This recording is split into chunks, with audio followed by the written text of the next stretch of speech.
Every year I have envisions of the perfect Christmas where the snow is falling, it's blanketed everything, everything is decorated and baked just so, and it's a perfect homestead Christmas.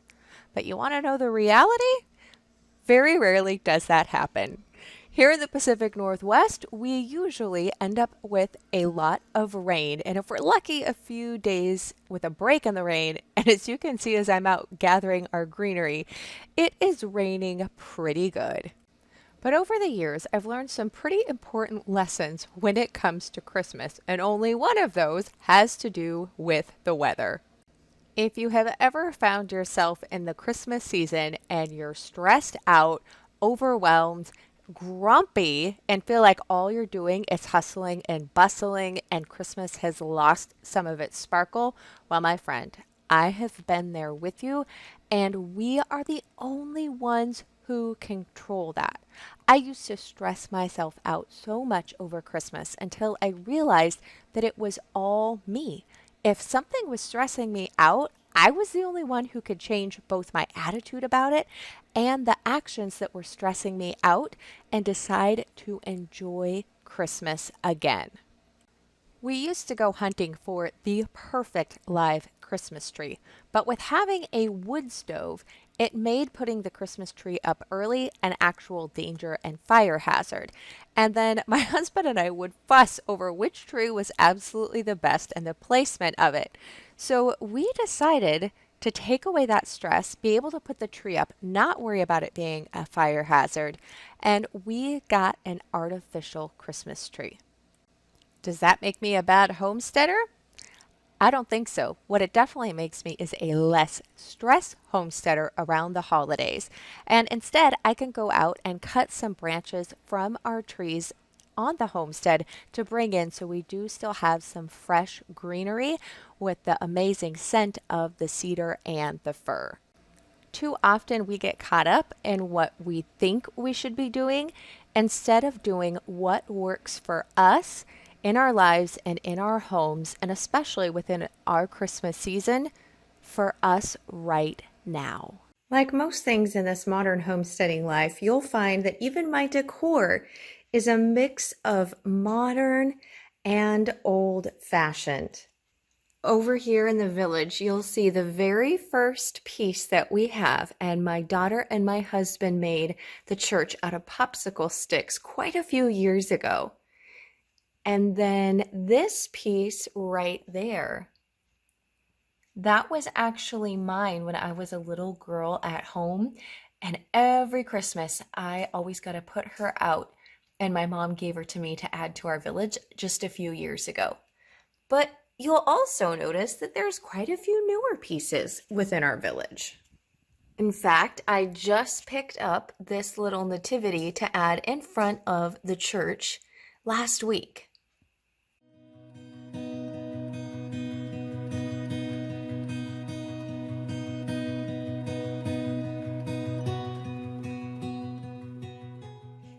And the same is even true for my Christmas tree.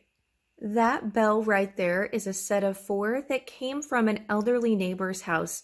And after she passed away, nobody in her family wanted any of her Christmas decorations. And I know it's handmade. And so I put these out every single year on the tree. I've got fun ornaments that my kiddos made in Sunday school and school projects.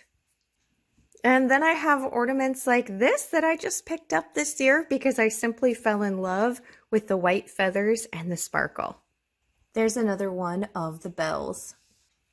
And a couple more homemade items from the kids.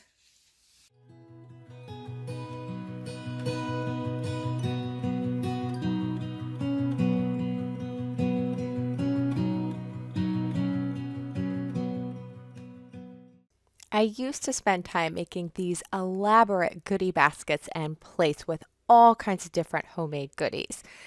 And then I realized that I didn't enjoy it anymore. It stressed me out and it overwhelmed me. So I stopped. Now don't worry, I haven't went all Scrooge, but instead I just bake a couple of my absolute favorite must-have Christmas items And then I only gift them to people when my heart is in it and I truly want to do it, and it's not only out of a sense of obligation. And when one is baking, one should always start with two things: a big gulp of coffee, an excellent recipe, and an apron.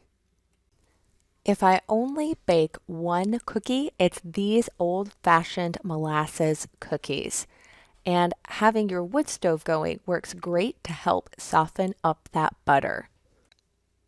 You can definitely make this recipe with just all regular all-purpose flour, but I find I like to do half spelt and half all-purpose. And again, even though I'm doing fresh ground flour, it's still with a modern mill. One of my favorite things about baking or making things from scratch is it's like walking down memory lane as I go through my recipe book. I first got these recipes for these cookies when I worked years ago at our local pharmacy, and one of our customers came in and brought us a plate of cookies. It wasn't until after she left that we actually got slow enough to sample them. And the moment I ate one of these cookies, I knew I had to have her recipe.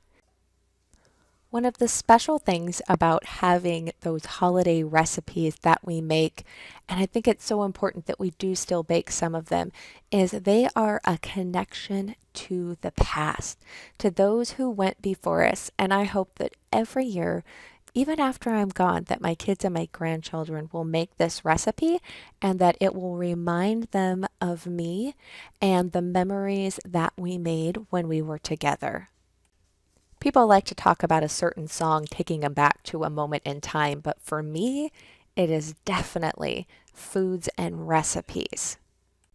It's one of the reasons I'm so passionate about sharing recipes and teaching other people how to make these items from scratch, because I truly believe that we are leaving a legacy behind when we do these things. I happen to think that every kitchen should have an apron. I have several, but this one is special because not only is it vintage, but you guys, look at the detail on this. Just look at that stitching, then look here at the pleating. I can only imagine the stories and the recipes that this apron has seen before it found its new home in my kitchen. Thank you for joining me and spending Christmas with us on our homestead, and I can't wait to be with you and celebrate as we go into the next year and beyond. Merry Christmas. One of the best things about making them is definitely the eating.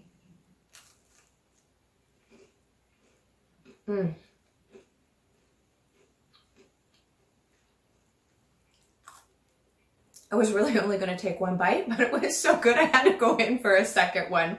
So thank you guys so much, and I can't wait to be with you in the new year.